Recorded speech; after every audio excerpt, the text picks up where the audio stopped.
শুক্রবার বন্ধুরা, সবাই ভালো আছো? আমিও ভালো। আজ বাজার থেকে দাদা নিয়ে এসছে মোচা। মোচা আজ রান্না করব।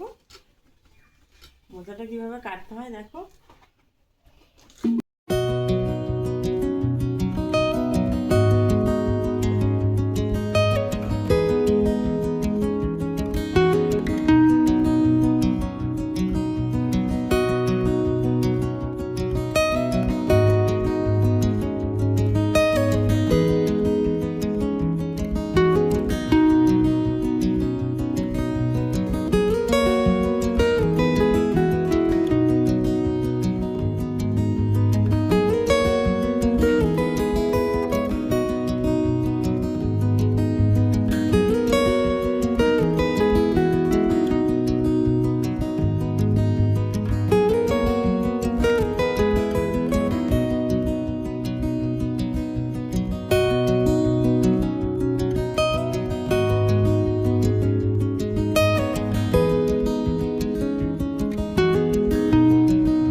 মোচাটা কেটে ধুয়ে প্রেসার কুকারে 2টো সিটি দিয়ে সিদ্ধ করে নিয়েছি।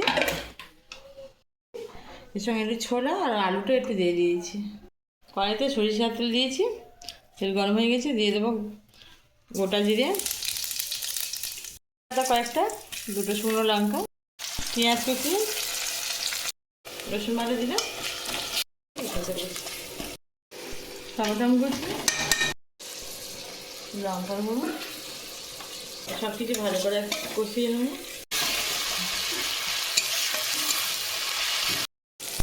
মশলা থেকে তেল ছেড়ে দিয়েছি, দিয়ে দেবো এবার মোচা সিদ্ধটা।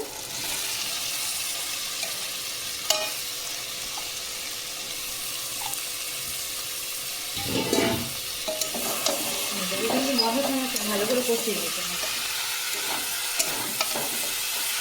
মোচার তরকারি আমিষ করছি, কিন্তু চিংড়ি মাছও দিচ্ছি না, এমনি ছোলা দিয়ে বানাচ্ছি। চিংড়ি মাছ দিয়েও খুব সুন্দর লাগে, আর নিরামিষ তো খুবই ভালো লাগে। আর মতন চিনি দিব, মোচার ঘন্ট তৈরি।